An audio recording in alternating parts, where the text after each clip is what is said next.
Sean Finnegan, and you are listening to Restitutio, a podcast that seeks to recover authentic Christianity and live it out today.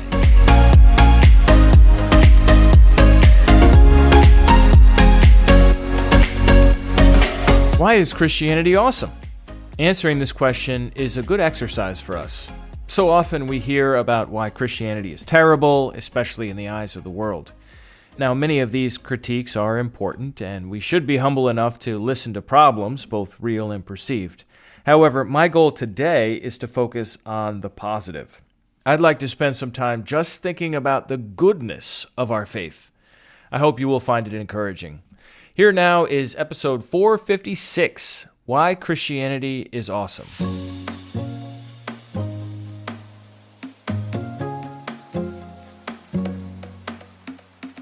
All right, so my name is Sean Finnegan. This workshop is Why Christianity is Awesome.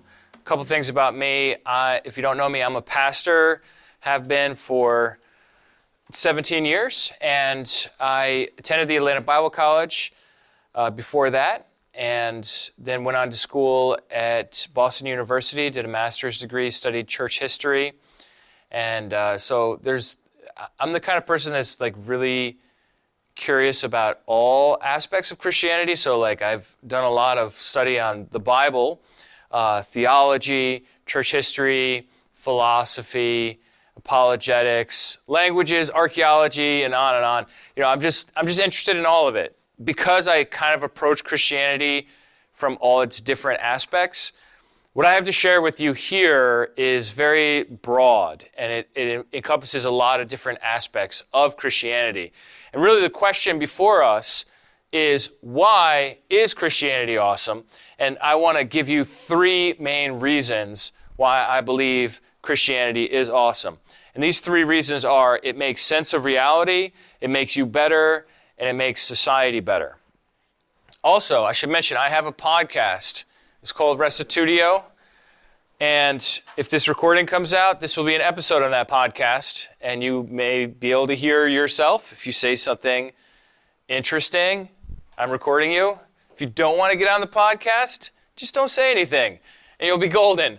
And if anybody wants a sticker, I have them here in the front. It's a theology podcast. I interview people. I do classes, do lots of different material on there.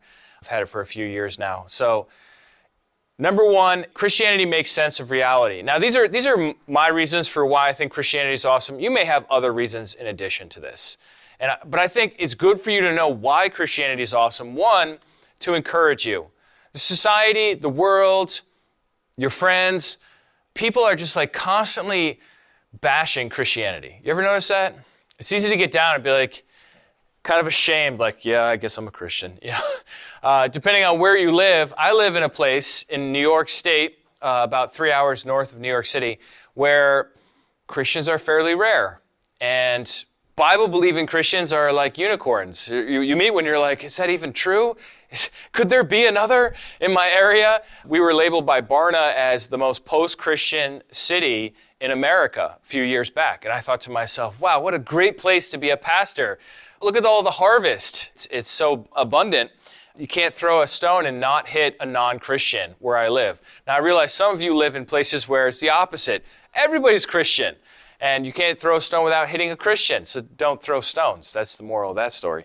This, I think, can encourage you in light of the fact that our world is attacking Christianity regularly, but also equip you to share your faith with others. Because let's face it, if you go to your friend who's not a Christian and say, I really think you should stop going out and partying and getting drunk and hooking up with guys, who's going to want to listen to you?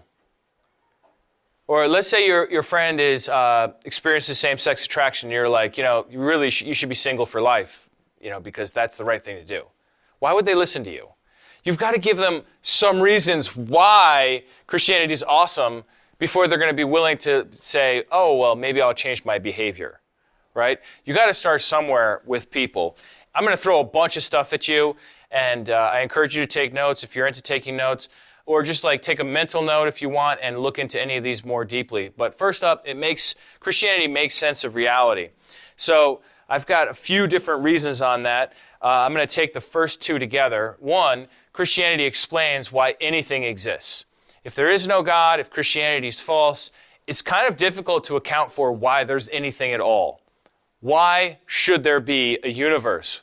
It would make more sense that there wouldn't be a universe than that there would be a universe, especially considering how finely tuned our universe is to support life. It makes sense that it would be chaotic and hostile to human life, not hospitable. So why do we have anything at all, and why is that a hospitable universe? Christianity makes sense of that. Christianity also explains why there is a beginning. What's the first sentence of the Bible? Somebody boldly quote it out to me. In the beginning, God created the heavens and the earth. Thank you. Yeah, Christianity explains why there's a beginning, because in the beginning, God created the heavens and the earth. Without Christianity, without God, why should our universe have a beginning? How awkward is it to have a beginning without a beginner? Right? Think of any beginning you know of. Like, there's like a certain age when you begin to lose your teeth as a kid, right? It's totally weird that this happens, right? Don't you think that's weird? And they just like start falling out. And when you're a kid and your first one gets wiggly, you don't really know what's going on. But by the time you're on your last tooth, you're just like, give me a string, tie it to the door, and slam it shut, and just yank that puppy out, because I'm a pro. I've lost all my other teeth. This is just the last one. It's no big deal. Another one's going to grow in there. But every time there's a beginning, there's a beginner, right? There is some sort of cause of a beginning. There are no causeless beginnings. There are eternal things, right? God is eternal. He doesn't need a beginning. Abstract truths are eternal. They don't need a beginning. But the universe has a beginning, and we know that from science. It's not necessarily a Christian belief only. It's a scientific belief based on what we can observe of the universe. Christianity, number 3, explains why creation is so good and beautiful. And on the flip side, Christianity also explains why our world is so bad and ugly.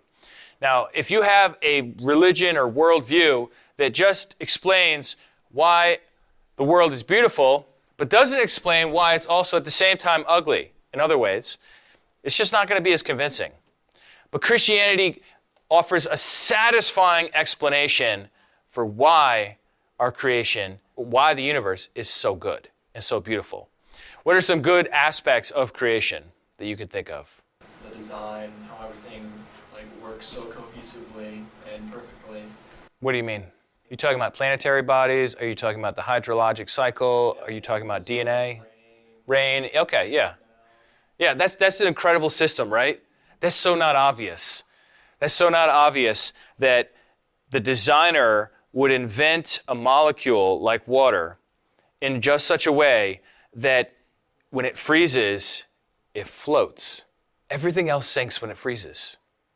It's more dense than the liquid form, except for water. And water floats. And this allows plants to survive on the bottom and fish to survive, right? Isn't that incredible? And then water disappears. It's like magic, right? You have, if we just poured water on a table and we sat there and watched it, it would slowly disappear. We call that what? Okay, so you got a word for it. You think you're real smart. Sean, I know that's evaporation. Well, labeling it doesn't make it less weird. Like this sticker, if I put this sticker on a table and I just stare at it for a while, it doesn't disappear. Other stuff doesn't do that, right? But liquids do. That's weird. And then it magically, I don't want to say magically, it mysteriously escapes this building and then goes up into the sky and turns into a cloud. That's all weird, isn't it? And then the clouds hold rain in them, which is heavier than air, but somehow they hold up there. And then at a certain point, it drops and starts the whole cycle over again. That's brilliant. That's a brilliant way to get water in the sky, to purify and to irrigate. What's your best irrigation idea apart from the hydrologic cycle? What is it? Hoses and sprinklers? How inefficient, how expensive, how often would those need to be repaired compared to what we actually have? That's a really impressive system. What else do you think that is good or beautiful? Music. Music's awesome, right? What kind of music you like? Jazz. Jazz. Oh, you're one of those sophisticated purists, yeah. Singer or no singer?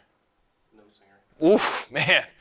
You just went there all by yourself right there, brother. I respect it, but I just can't go there with you. Jazz is definitely a sophisticated genre. Yeah, there's a lot going on. Yeah, these are all part of God's good creation. What about grapes? Anybody like grapes? Chicken? I like to eat chicken. Chick-fil-A. Some of you from the South have a Chick-fil-A. We don't have that in the North yet. Although they've been threatening to put one in my town for like years now. There's so much like anti-Christian knuckleheads that it's like really hard just to get even a Chick-fil-A in my town. Yeah, there's so much goodness in creation. Sunsets and the experience of eating or of exercising, and then afterwards you feel like you accomplished something. Or love, right? There's so much goodness in our creation. And it makes sense on Christianity because God is good, so his creation is good. God says over and over, it was good, it was good, it was good, it was good. 6 times over in Genesis 1. And then when he surveys everything, he says it was what? Very good, which in Hebrew is?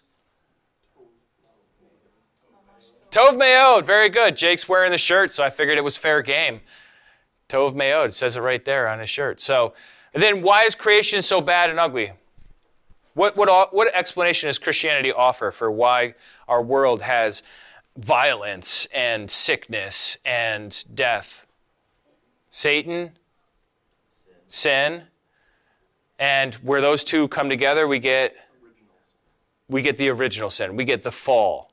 So because our world is no longer in its perfect paradisal state, it's fallen, we understand that, yes, there is a good God who created the heavens and the earth, but then we chose to rebel as a human race, and that brought a consequence of the fall onto us. And then in the end, God's going to fix it back to the way it was. All right, so that's a little bit about how Christianity makes sense of reality. Number 5, Christianity explains why laws of nature exist. They were Christians who discovered the laws of nature in the modern scientific revolution. They were not atheists. They were Christians. Isaac Newton in particular, who did a lot of work on calculus and gravity, like the equations for gravity, he was a very strong Christian, and he also was a Unitarian. He was a non-Trinitarian Christian, although nobody knew that at the time because you could kind of get killed for not going with the crowd in those days. But a lot of the scientists, not just Newton, but a lot of the other scientists, they said, God governs humanity by these moral laws, moral principles, call them commandments. So therefore, if God's the creator of nature as well, he would have laws, consistent laws that govern nature as well. And so they started to look for them as a result of their faith in God and their belief in Christianity. So Christianity explains why there are laws in nature.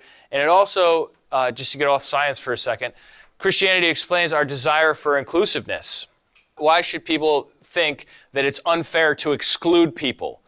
That's not obvious on evolution. Like on evolution or on atheism, like why wouldn't you exclude people? They're a drain on society, or they're going to limit your options for reproduction, right? Like excluding people just makes sense.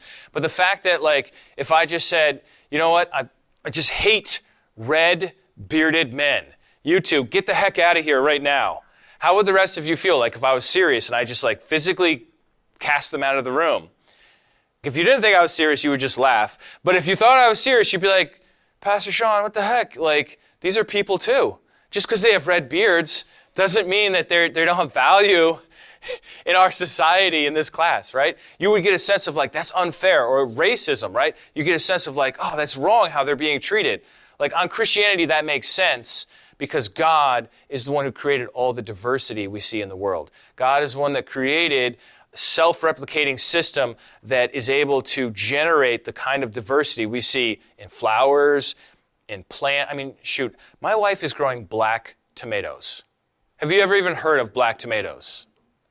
Like, I don't even know when these things are ripe.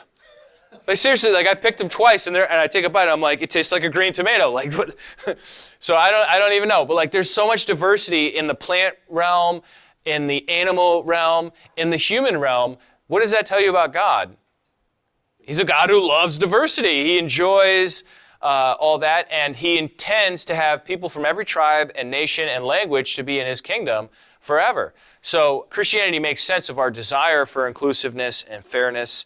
Let's move on to point number 2, which is Christianity makes you a better person.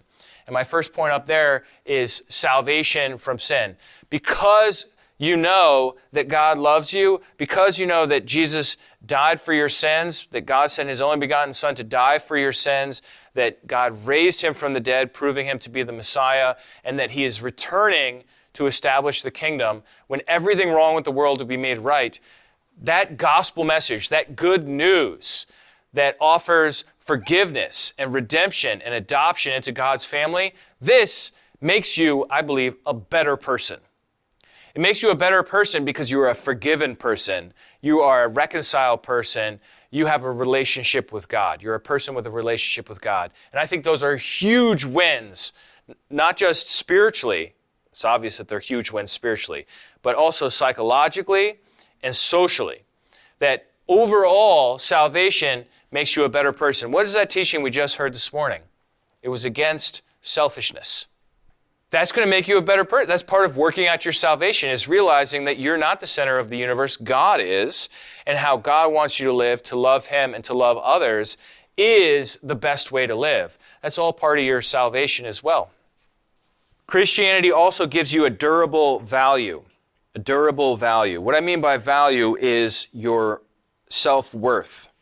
You can say, I'm significant because God, the most significant being in the universe, the most powerful, the most brilliant, the most famous being in all the universe, wants me, loves me, chooses, on his end at least, he's going to respect your choice to accept or reject him, but he wants to be with you forever. That gives you a sense of value. And that's a durable sense of value. If your sense of value is that you're really good at, I don't know, what's something you can be really good at? Skateboarding. So let's say you're a skater. If that's your sense of value, what happens when you get injured and you can't skateboard anymore? Or you get old and your hips hurt? Or some other skater comes along and they're just way better than you? What happens to you? You think to yourself, I'm worthless. I have no purpose. I have no value because I'm no longer the thing that I thought I was. Whereas if you base your sense of worth and value on what God says about you, you can get through anything in life. Doesn't matter how nasty the suffering is, you still believe that you have value because it depends on what God says about you, not on what you do, how you measure up against others, what your abilities are, or anything like that. You still have value. We all have value in God's eyes. Any one of us, God seeks and pursues. It doesn't mean that we're going to respond. It doesn't mean everyone's going to be saved, but it does mean that he wants everyone. Christianity also makes you a better person because of ethical boundaries, duties, and motives. Reason number 3 here for how Christianity makes you a better person.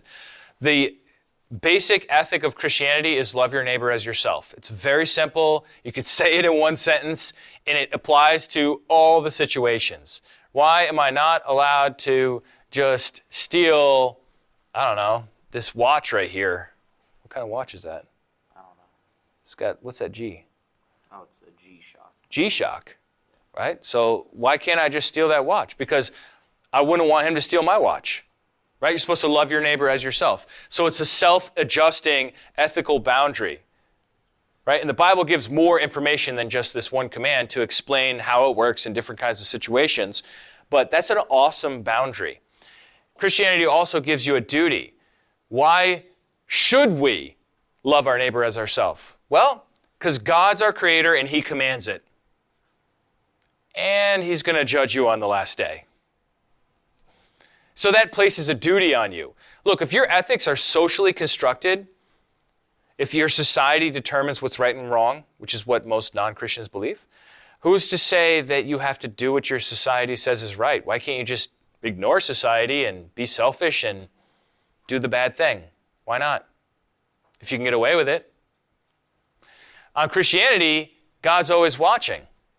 On Christianity, God sees everything that we do and everything that we think. You know, it's just like a really intense form of ethical obligation. But there's an incredible motive also in Christianity when it comes to ethics. And that motive is that God loved first. And so all of our ethical efforts, all of our desire to, by the way, ethics is just like doing what's right. Right? That's what I mean by ethics. All of our ethical efforts are a response to the fact that God acted first, God loved us, and we're responding to that because if you truly love someone, you want to do what they want you to do. You want to do what they prefer. If my wife is making dinner for the family, she never puts mushrooms in anything. You know why? She don't like mushrooms. No, she loves mushrooms. You don't like mushrooms. I don't like mushrooms. So as an act of love for me, even though she likes mushrooms, she doesn't put them in stuff. Because she loves me. You know, that's her desire to show that love. And it's not like I commanded her the day we got married 19 years ago and said, woman, thou shalt not put mushrooms in my food. I never made like a duty on her to do that. She's just motivated by love, and I'm motivated by love to do other things that she likes and not do things that annoy her. Like we had this toilet paper issue early in marriage. I don't know if you've had conversations about this, but there's like 2 ways to put the roll on. There's one way to put it on. And I had never thought about this. And so I just like pull, you know, it was like 50-50. I could put it one way or the other way if I reload, right? And she's just like, honey, we need to have a conversation. There's only one right way to do this, and this is how it is. It's got to come over the top. If it's coming down from the back, we're going to have problems in our marriage, okay? And I said, yes, dear. And you know what? In 19 years, I have never put the toilet paper the other way. You know why? Because I know that matters to her. And because I love her, I want to do what pleases her. And so that's the power of a love-motivated behavior, is that she doesn't have to say to me over and over again, you have to do this. It's motivated by love. And the 4th reason why Christianity makes you a better person is living hope. That is also the name of my church back home, but that's not why I put it here. Living hope is the idea that in the end, God is going to make everything wrong with the world right. It's the idea of the kingdom of God when everything is renewed and healed, when Jesus returns and we have resurrection. And let me tell you something, if you have hope, you can get through the hard times in life. If you have hope that ultimately it's going to work out, as Martin Luther King said, let us realize the arc of the moral universe is long, but it bends towards justice. Why could Martin Luther King have that kind of confidence? Because he knows that there's a God and that, yes, it is going to take a while for the kingdom to come. Well, I don't know when the kingdom is going to come, but like when it comes, justice is going to be served. And we can be agents of that justice even before the kingdom comes. But at least we know that in the end, God wins. That's huge. You ever read the end of the book? Last couple chapters of the Bible? It's like, victory! Yeah, like we win. It's going to get rough, but then it gets better. Christianity says the world is good, but fallen. And one day God will make everything wrong with it right. That's how we deal with dissatisfaction. All right, let's move on to another point. Robust identity. Robust identity. What do I mean by that? Identity is the you that remains you over time. So between yesterday and today, you have changed. Your body has changed, right? What are some changes that you have experienced between yesterday and today? How is like, if we took a snapshot of your body yesterday and a snapshot of it right now, how is it different? Oh, you have a pimple? I got punched in the head last night. I'm just going to be real transparent with you all. I got punched in the head. Did anybody else get punched in the head, or was it just me? All right, so there's a brother. It was a sky punch. A guy just came at me, just like flying through the air and just punched me right in the head. I got hit right up here. I don't know if you see this little red. We were both going for the same Frisbee at the same time. That's how it happened. It wasn't, I don't think, intentional. I don't really know. The guy didn't apologize afterwards, but, you know, we're boys. We brushed it off. But, like, I've got, like, a pain and a slight bump right here on my forehead that I didn't have yesterday. So I can relate. What's something else that changed from yesterday to today with your body? Yes, we have a lot of postulia that are still with us. We probably lost hairs and grown fingernails. I don't know. We probably lost like skin cells. There's probably all kinds of change we don't even know about that have happened.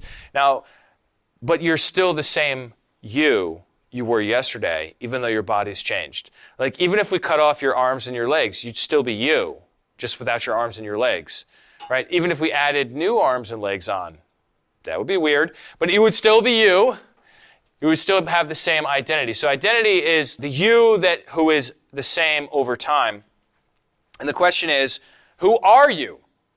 And the three answers, if we look at history, are you have the traditional identity, you have the individualist identity, and you have what I'm just going to call the Christian identity or God-given identity. So the traditional identity says you are who your parents and who your village say you are.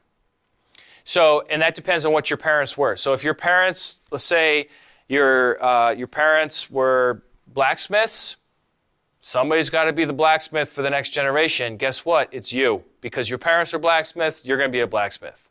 Simple as that. Either that, or you can go become a monk and live in a monastery or something. You know, like there are very limited options, you know, in the ancient world or in the medieval world. If your mother, your parents, you're a girl, you're just going to get married off and you're going to have to watch the kids, and that's as simple as it is. You know, like the options are very limited. Your society tells you who you are and then holds you accountable to that. The individualist mindset, which is more modern, says you can be whoever you want to be. You just have to discover, you have to look inside and discover who you are. So the traditional sense of identity is assigned from someone that's outward or external. The individualist sense of identity is discovered, not assigned, but discovered by looking inward to see who you truly are. In the wisdom of Disney, it's time to see what I can do to test the limits and break through. No right, no wrong, no rules for me. I'm free. So that's looking inward to discover who you truly are. And if you find out that truly on the inside you're an introverted ice princess, then that's who you are. And who's going to ever disagree with that? Nobody else can tell you who you are. Well, that's the individualist mindset, very well portrayed by Elsa in Frozen. And then you have the Christian mindset, and the Christian mindset of identity looks upward. The Christian looks upward and says, God, who am I? And God says, you are my beloved child. You are someone whom I love. You are one of the family. You're someone, you're a saint. You're one of the people that I'm calling to myself, right? That's who we are when we look upward as a Christian. And it's a stable, it's a robust, it's a strong identity that can get through difficulties. The problem with the traditional identity is, what if you stink at being a blacksmith and you're just like, could be a great musician, but like your society says, well, you can't do that. Because who's going to shoe the horses? If you're off singing and doing whatever you do. The individualist mindset has its own problems. Yes, there's a lot of freedom. You know, that's like the big thing, right? No rules for me, I'm free. I can do whatever I want to do. But the downside of it is, what happens when your inner desires conflict with each other, or when they change over time? Your identity becomes incredibly fragile if you're an individualist mindset, and you have to have, ironically, you have to have a lot more support in your social group to affirm your identity if it's something that is different. Maybe I can explain this using this quote from Tim Keller from his Making Sense of God book. He says, only if we are approved and loved by someone whom we esteem can we achieve any self-esteem. To use biblical terms, we need someone to bless us because we can't bless ourselves. We are irreducibly social and relational beings.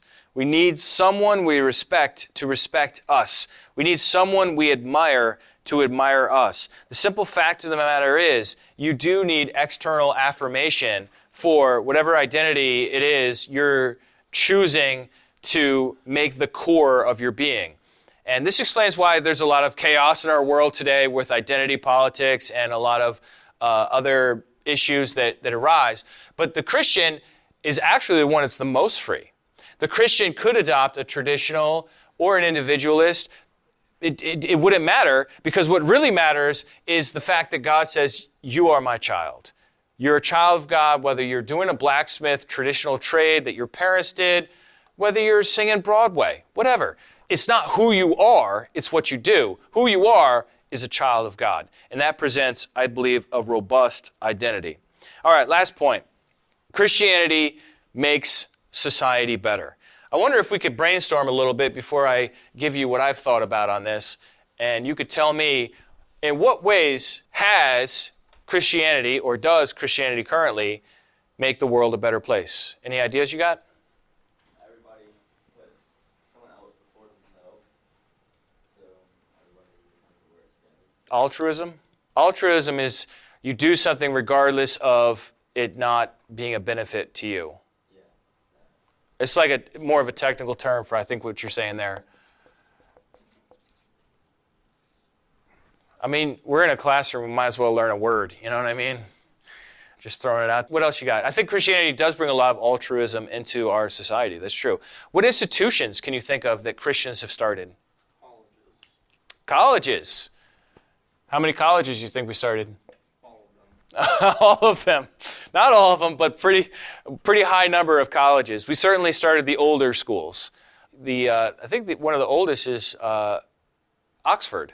Oxford, I think it's about 1,000 years old now. And yeah, we started that. No big deal. The people at Oxford that weren't happy anymore and split off and they started Cambridge, yeah, they were Christians too. That's us. I always reminded of the mindset that Jewish people have. I live in New York, so there's lots of Jewish people. They're different than Israeli Jews. New York Jews are an acquired taste, and I love them. But one of the things that they do is you'll be talking to somebody that's Jewish, and they'll say, did you know that so-and-so is Jewish?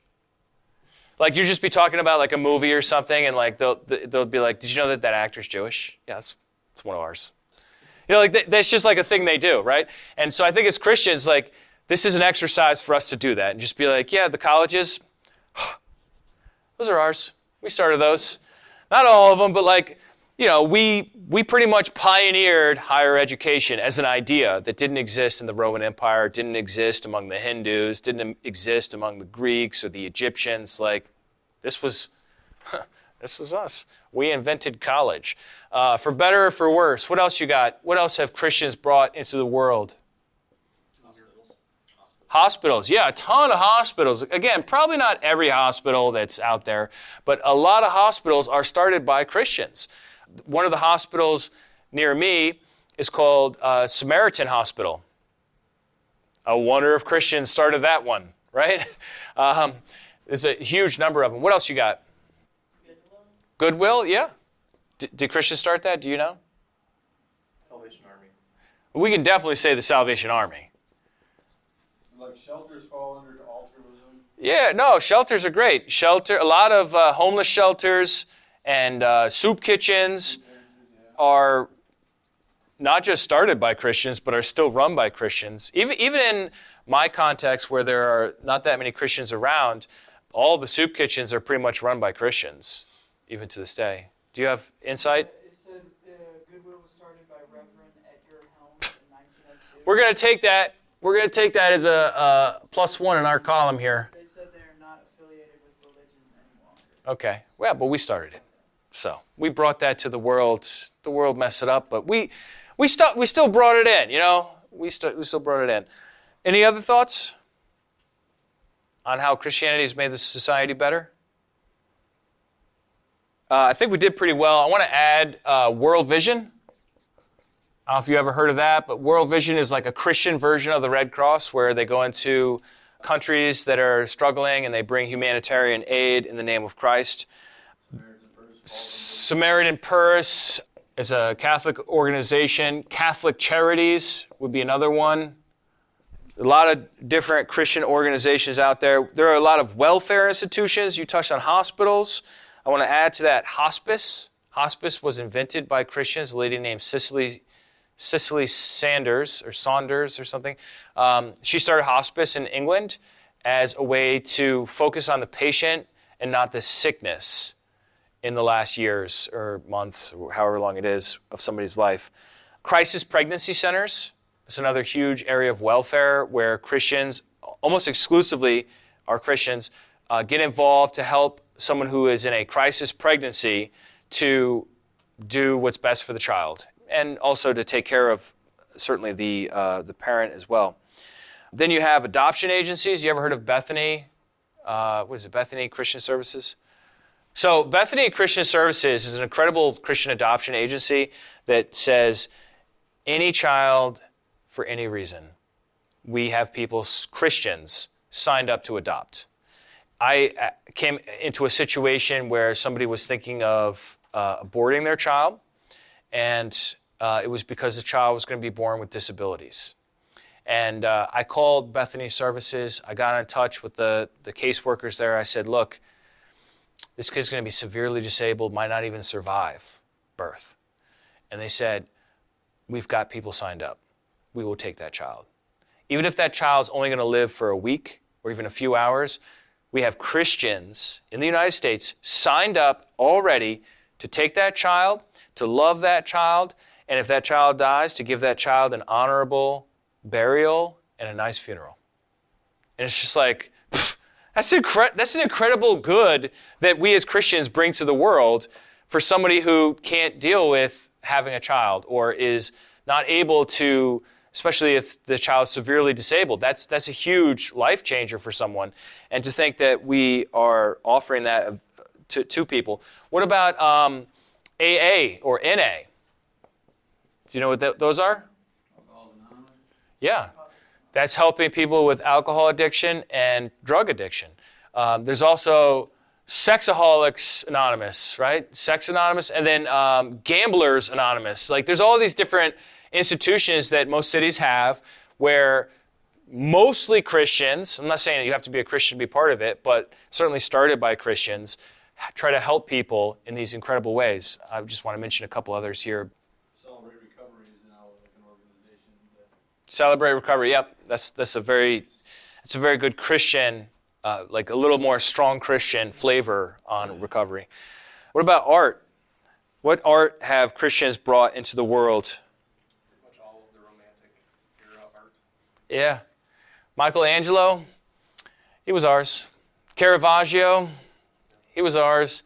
You know, like all those Renaissance painters, I mean, not all of them probably, but like most of them were ours. Picasso ours? I don't know if Picasso was ours, but yeah, Catholic cathedrals, you know, we're trying to be big tent here, right, with this exercise. We're saying Christians in general. So yeah, anything the Catholics have done, we're just going to claim it for this exercise. Anything Protestants have done, Greek Orthodox, whatever, we're going to say Christianity makes the world a better place. Think also of architecture. Let me show you. Sagrada Familia. It's the oldest construction project in the world. Yeah, it's been under construction for 140 years in Barcelona. This is massive church that they've just been like constantly working on for 140 years. And it's just filled with all these depictions from the Bible, like carved into the sides of it. Just incredible stuff like this, architecture like this that Christians have brought into the world. Not to mention Christians who did architecture that wasn't related to churches. What about literature? We certainly bring a lot of literature into the world. I mean, the Bible is a starting place, right? But also Augustine's Confessions, Dante's Inferno, John Bunyan's Pilgrim's Progress, C.S. Lewis's Screwtape Letters. There's a lot of literary output that Christians have had in the world. Music. We brought so much music into the world. Like all the classical stuff is Christian, and then there's been a lot of Christian influences in all the different genres, whatever they happen to be. Certainly painting, sculpture. We already mentioned educational institutions. Social capital. That's the idea that you actually tell the truth when you have business exchanges with people.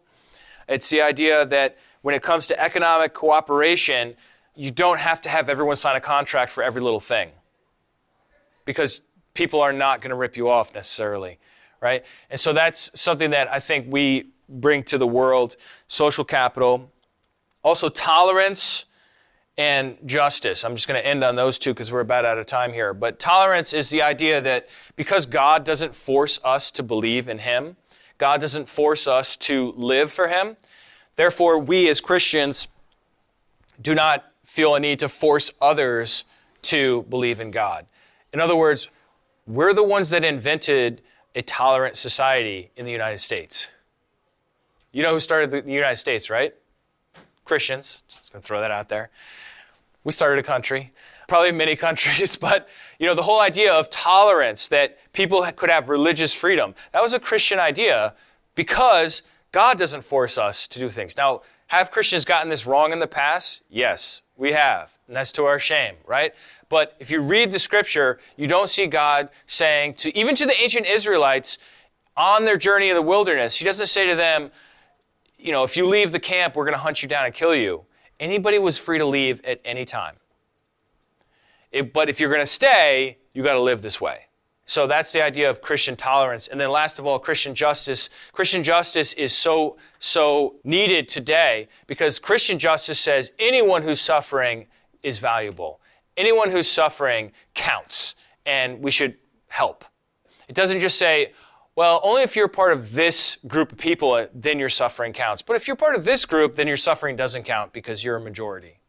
So justice is another key area where Christianity really does make the world a better place. Do you know that in many countries of the world, if somebody's on the police force, you just can never get them for a crime?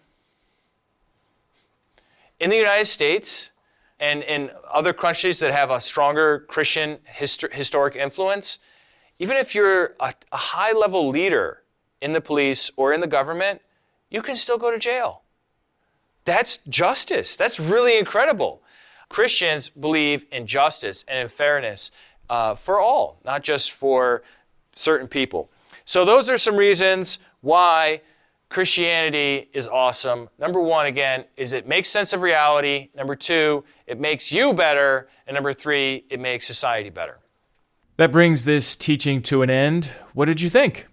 Come on over to restitutio.org and find episode 456, Why Christianity is Awesome, and leave your feedback there. I'm sure you have more reasons than I was able to cover here. So I'm back from Africa. I had a great time getting to know the leaders and congregations of two churches, one in Brazzaville and the other in Kinshasa in the two Congo countries. Now, I may do an episode at some point in the future about my time there, but I know for sure I'm going to be sharing on the trip along with my two fellow travelers, Tom Riley and Russell Brown, this Sunday at my church. So I'm not sure how well that presentation will translate to audio only since we have lots of videos and pictures to show. But I may end up putting that out in a future episode, may not. If you want to watch it, we'll have it up on lhim.org within a couple of days of this Sunday. So you can find it there, or for those of you who subscribe to our YouTube channel for Living Hope International Ministries, you'll see it. You'll see it this Sunday live stream starting at 10:30 Eastern Time, and it'll be available for watching anytime after noon as well. So check that out if you want to know more about my exciting trip to Africa. Well, that's it for me for today. I'll catch you next week. Appreciate those who support Restitutio. You can do that on our website. And remember, the truth has nothing to fear.